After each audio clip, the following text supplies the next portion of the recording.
All right, let's dive right in. Today, we're going to completely dismantle a rule of English grammar that you probably learned in like your very first lesson. It's one of those things that's so fundamental you've probably never even thought to question it. But what if I told you it's completely wrong? I mean, think about it. Every textbook, every teacher, every app you've ever used probably tells you the exact same thing, right? English has 3 tenses: past, present, and future.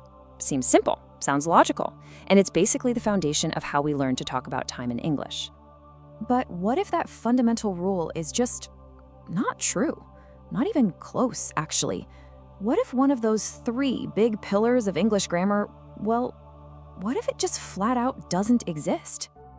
Yep, you heard that right. From a purely scientific, linguistic point of view, the English language has no future tense at all. 0. Not a single one. Now, I know what you're thinking, but just stay with me on this one. It's gonna make sense. Because you're probably screaming at your screen right now, right? What about will? What about going to? I use those all the time to talk about the future. And look, you're not wrong. You do use them. But as we're about to find out, none of them are actually grammatical tenses. So that leads to a pretty big question, doesn't it? If English has no future tense, how on earth do we even talk about the future? You know, how do we make plans or predictions or promises? Well, let's break this whole myth down piece by piece. Okay, first things first. To really get why there's no future tense, we have to be super clear on what a tense actually is from a linguist perspective. Because, spoiler alert, it's not just about time. So here's the deal. A true, real-deal grammatical tense has to change the verb itself.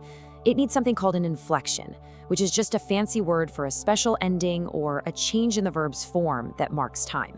The absolute classic example of this is how the verb walk becomes walked. That little ed on the end, that's a past tense inflection. So with that definition in mind, how many of these true inflected tenses does English actually have? It's not 3. The answer is 2. That's it. Just 2. So what are they? Well, linguists basically identify 2. You've got the past tense, which is super obvious, right? It's marked by that ed, like in walked. And then everything else kind of gets lumped into this big category called the non-past. This covers the present, like I walk, and also the third person singular, he walks. See what's missing here? There's just no special verb ending for the future. You can't say I walk future or something like that. It doesn't exist. All right, let's get to the main event. We have to tackle the number 1 suspect in this whole grammatical mystery, the word will. If it's not a tense, then what in the world is it?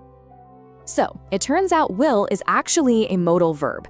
It's in the same family as words like can, may, or should. Think of them as helper words that add extra meaning, things like possibility, permission, or obligation. And get this, historically, will had nothing to do with the future.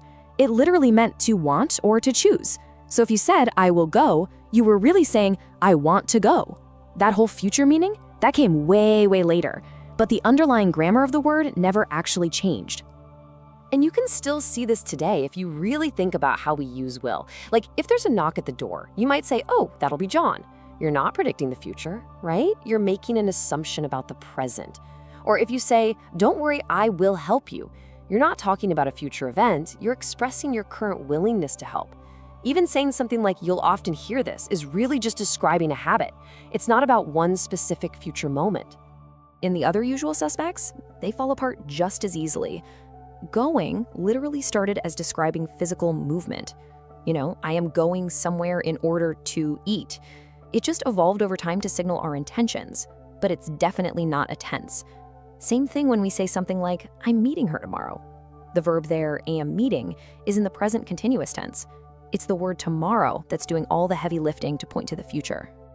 Okay, so if the future in English isn't a tense, then what is it?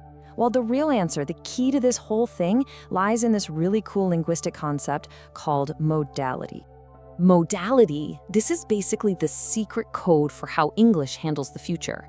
See, instead of using a special tense to mark when something happens, we use a whole bunch of different words to express our perspective on it. We're talking about our certainty, our intentions, the probability of it happening. In English, the future isn't treated like a cold, hard fact. It's treated as something that's always a little uncertain, a little subjective. Let's do a quick comparison to make this crystal clear. Take a language like French. To say I will eat, you literally change the verb itself. Manger becomes mangerai. That AI at the end, that's a pure bona fide future tense. But in English, what do? We stick a separate word in front, like might eat, or will eat, or am going to eat.